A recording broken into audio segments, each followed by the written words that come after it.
In order for us to see capacity, we need to set up staff budgets. And staff budgets look at two things. They look at the individual fee earners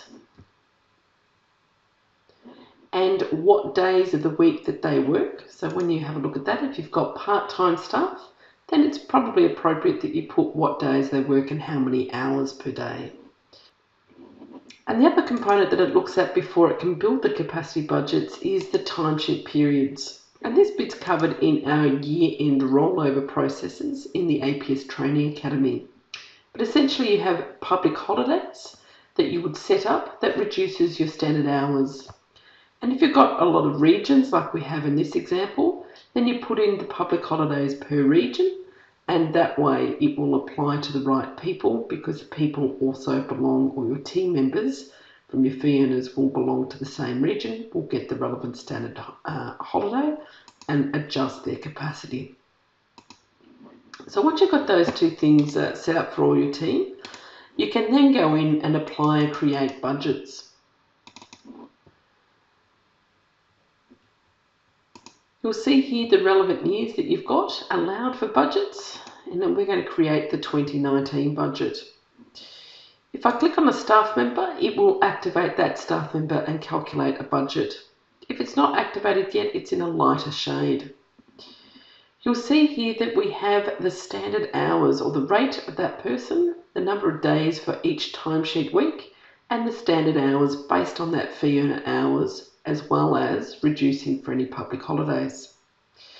There's an adjustment area here. For example, if you have a firm-wide half-day lunch off or whatever particular event, then you can simply just adjust the standard hours adjustments here and put in a 4-hour adjustment, and it will reduce that.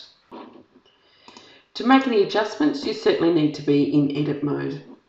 As you can see there, I've adjusted that, so it's reduced the hours down to 33.5. So if you've got a whole day that's adjusted, you can see the difference. So that's what the adjustment's used for, any internal things, or maybe there's statutory holidays that get ratified after the time that you've completed your timesheets. You could certainly adjust it here. So we have the gross capacity, which is the number of hours that you can stand at work in a week.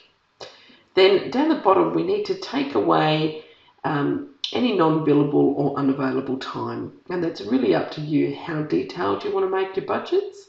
We find that people try to keep it simple and maybe just have a target percentage, for example, that they're trying to meet. So Adam might have a target of 70% productivity. Okay, so we need to take away 30% to get back a net capacity of 70%.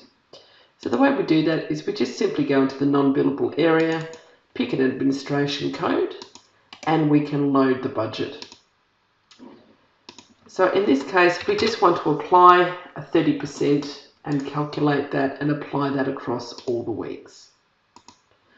Now you can certainly go through and manually edit each one of these particular timesheet weeks, or simply just apply a rule across it. That will then bring you down to your net capacity.